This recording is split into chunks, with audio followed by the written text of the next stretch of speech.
Hello and welcome back to RR's Adventures. So, if you have only just joined, please hit that subscribe button as that really helps support what we are doing. Also, give it a thumbs up and a like, a share, you know the drill. Please do it. It really helps support what we are doing. This month, we are visiting the Bluereef Aquarium, which is in Portsmouth, to see what they offer for people with visible and invisible disabilities. And I have to say, I'm quite excited. I'm a big fan of dudes, which is tortoises, and girls, and Finding Nemo and all the rest of it, so I'm a little bit excited. We have brought with us the wheelchair, as I'm not able to walk that far at the moment. Well, I can't normally anyway. I've normally got a scooter or a wheelchair with me, but specifically because of my back at the minute, I can't walk too far anyway. So we've brought the wheelchair to see how accessible it is, etc., and see how we get on. Before we did the visit, we did have a look at their website, see if they say anything about accessibility, but I wasn't able to find much information. So obviously that is why we are here, so we can share what we find about things that they've put in place, ramps, hearing loops, parking, etc. Now obviously we've just got here, there is parking outside, but it's on the road parking. They haven't specifically got a car park, so there is some disabled spaces outside, so make sure you bring your badge with you when you come. And it is obviously first come first serve with the parking spaces, because it's on a public road, so bear that in mind. But if this is really busy, there is another car park literally just down the road that it isn't too far away, so there are car parks around. So we're going to go in and take a look round and see what we can find. Hopefully we'll find Nemo or Dory or a dude. So really excited. Let's go.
So welcome to Bluereef. First of all, I hope you're enjoying your day so far. My name's Rob. I'm an aquarist here at the aquarium, which is like a zookeeper, only a little bit wetter, basically. I'm one of the people that helps to look after all the creatures that we have here at Bluereef, such as our ray pool.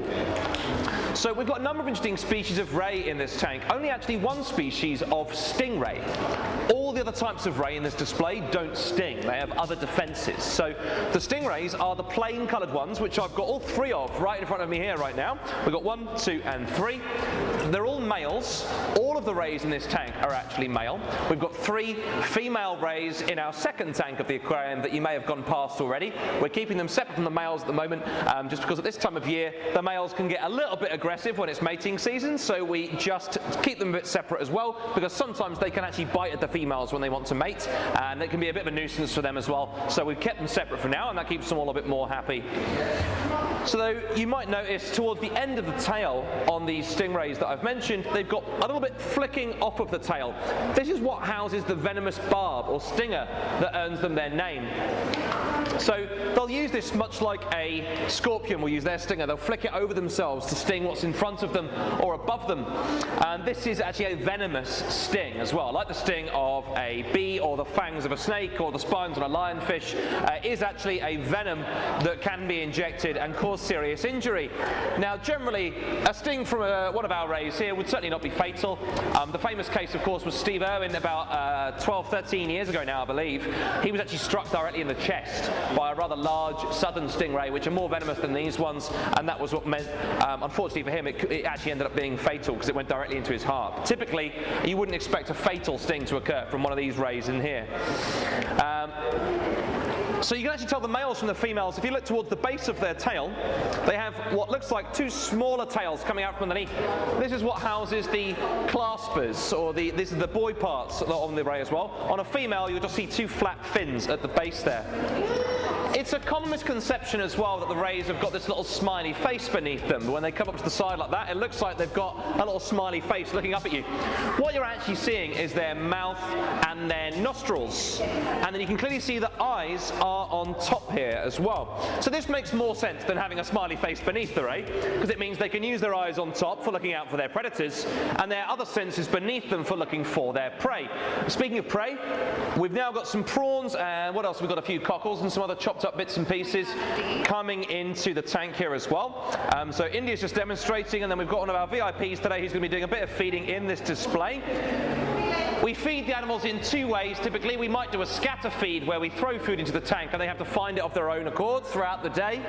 And this is a more natural feeding habit for them as well. And then we also target feed, which is what you're seeing happen now, where we'll bring food down to the bottom. The ray has to swim over it, and it simulates a natural feeding habit that way. You might have noticed some of the rays flapping around at the side of the tank, looking for food, scrounging, because they know that when there's a large crowd, sometimes it means food's coming in. And they're very smart, and they know that it comes from above. So by bringing the food down, it encourages a more natural feeding habit for them as they swim over the food, and it discourages this flappy behavior where they're coming up to the side there. So now they've smelt the food in this corner, we're getting a nice pile of rays starting to occur here, so I can point out a few more of the other individuals we've got. We've got two who look quite similar here, and their similarities are no coincidence, because these ones are actually father and son. We've got a male ungulate ray here who's quite small, a bit smaller than the larger male ungulate ray, and this one actually hatched out of an egg that was laid in this tank, not by the male of course, by a female ungulate ray that we used to have here some years ago, who has now sadly passed away, who was quite old when she eventually produced those eggs. But it's really exciting for us to see animals breeding in the tanks that we simulate for them, because it shows that they think this is not just an okay place to live, but an ideal place to have some offspring. So that's really encouraging for us in the animal care team, that we've simulated their environment well enough that they seem very happy and happy to reproduce. So as well as those two ungulate rays, we've also got our thornback ray, who's this chap over here. As the name suggests, it's got a few thorny, spiky bits along the back of its body. This is its main defense, rather than having a stinger in the tail. For the ungulate rays, the main defense is their camouflage. Now, as you can see, they're very good at it indeed. You've got individual dots blending in with the individual bits of gravel. You've got these rippling, undulating patterns that earn them their name, which help to blend in with the ripples in the sand and the ripples created by the light. And of course, like all rays, these guys can bury themselves to improve their camouflage even further. Being very flat is a huge advantage for this.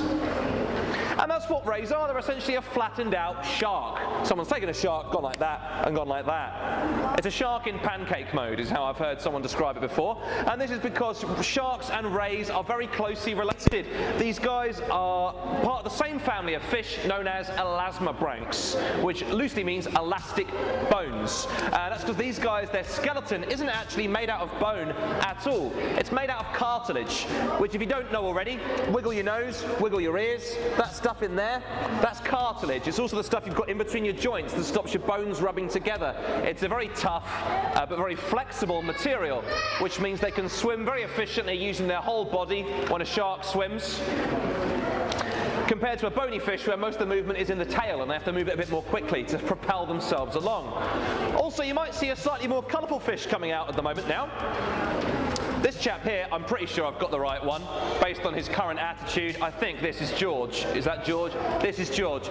George is a Ballon wrasse who arrived with us quite recently. We've got a few Ballon wrasse in this tank now. They're a very colourful native fish. And George has got the biggest personality of all of them, hence why he's ended up with the name George, because he was a bit more recognisable then. He's quite an aggressive feeder and will snatch the raised food off of the grabber occasionally, so we have to be quite quick on it with George. Yes, hello. And then the slightly less colourful but still lovely fish that we've got in this tank as well are the grey mullets. We've also got one random sea bass in here who's pretending he's a grey mullet and has gotten away with it so far. And then we've got our native sharks. You can see the bullhuss, who's currently circling around here at the moment. There's two of them in this tank. They're both males as well. Here's the other one coming across now.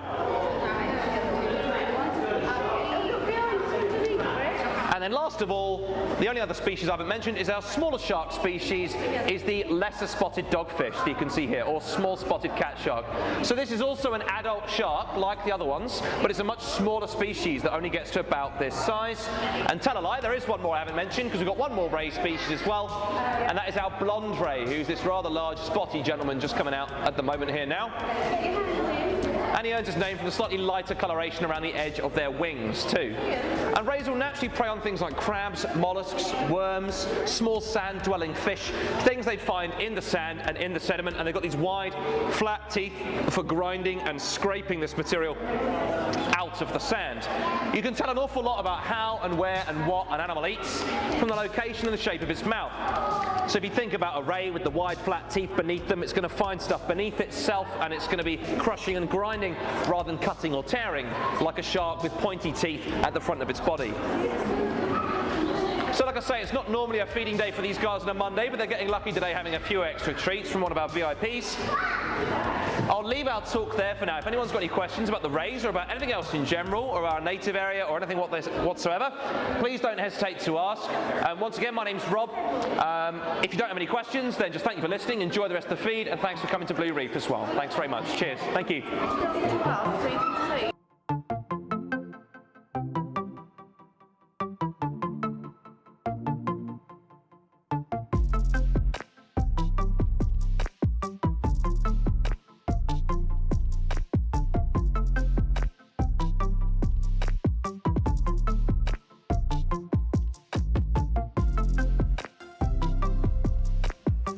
Some information about the accessibility of the Bluereef Aquarium website. Here at the Bluereef Aquarium, we pride ourselves on being a great day out for all the family, and our space is designed with access for everyone in mind. Our facilities include free admission for full-time carers on a one-to-one basis, ramps for outdoor attraction, and accessible toilets throughout the building. Bluereef Aquarium operates the standard admission policy that any paying visitor, standard, junior or concession with special needs can be accompanied by one carer free of charge. A visitor under 3 years old with a carer will purchase a junior admission ticket with the carer admitted free of charge. We're always looking for ways where we can improve our visitors' experience with us. If you have any suggestions or specific inquiries relating your trip, please contact us. As we went round the Bluereef Aquarium, we found that it was very friendly there. The staff were all there to help. Any questions you needed to ask, they could happily answer, and if they couldn't, they'd find out for you. It's very accessible and sensory. There's dim lights and there is lots to touch as you're going around and investigate, and great fun for all ages of the family as you go round. There's a lovely gift shop there and a food and drink cafe, and on their website they have what's on activities. They also do behind the scenes experiences, school trips, birthday parties, and their exhibits and about their animals, which you can find more information on their website. You can get an annual pass. You can also get gift vouchers there as well. They also do a VIP behind the scenes experience, and their opening times are 10 till 5, 7 days a week.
So we have come to the end of our visit and we have had such an amazing day today. I have to say it's been brilliant. So we are currently in the garden area just for visitors, where behind us we have little water fountains, and here is a little bridge, so I thought I'd do the ending on the little bridge because why not? Absolutely love going around and seeing all the different fishes. We saw some dudes, we saw Nemo, we found Dory, they were really cool, and many more stingrays, and as you've seen in the film we even got one of the talks that we were able to share with you, which was amazing. It was absolutely excellent. Accessibility, they have disabled toilets here, which have handlebars. There's enough room for a wheelchair to be able to get in and turn around and have someone else in with you. It doesn't have an emergency pull cord, so just bear that in mind. But as long as you've got your carer with you, hopefully everything will be okay. It's all one level, so it's easy accessible with the wheelchair. And there are a couple little bumps, should I say, but nothing major. I was able to push the wheelchair over the bump, so if you're pushing someone you should be fine. As you go in you'll also see there is a buggy park. Leave your buggy if you choose to, otherwise you can walk around with it. Yeah, we had such a good day. They had interactions as you go around as well. They even have board fish where you put paper over and you rub over to get the fish. That's really cool as well. We took some photos as you would have seen in the film. They got other interactions as you'll see when you go around, and of course you've got the shop when you finish your visit. We got a couple of souvenirs as well. Have to, it's all part of it. We'd like to say a massive thank you to hubby for doing the filming. I'd like to say a massive thank you to the Bluereef Aquarium as well for letting us come here today and visit. And on that note, I'd just like to say, if you've got any questions, any problems, anything, just talk to their staff. Their staff have been amazing today. They're so friendly. They'll do anything that they can to help you. Any questions, they'll answer it as best as they can or find someone who can. Just a lovely team here, so please just ask them anything that you feel you need to ask. So yeah, so a big thank you to you guys, the Bluereef Aquarium. Thank you so much for having us, and thank you to you guys, the supporters who are watching our channels and making this possible. Thank you for all your support. Don't forget to subscribe, give us a thumbs up and share, and leave a comment. Let us know what you think. As you can tell, we've had a brilliant day, absolutely loved it, and I hope that you guys enjoyed watching the video as well. So like I said, that is the end of our day today. I hope you enjoyed watching, and we look forward to catching up with you again very soon. Lots of love and take care. Bye.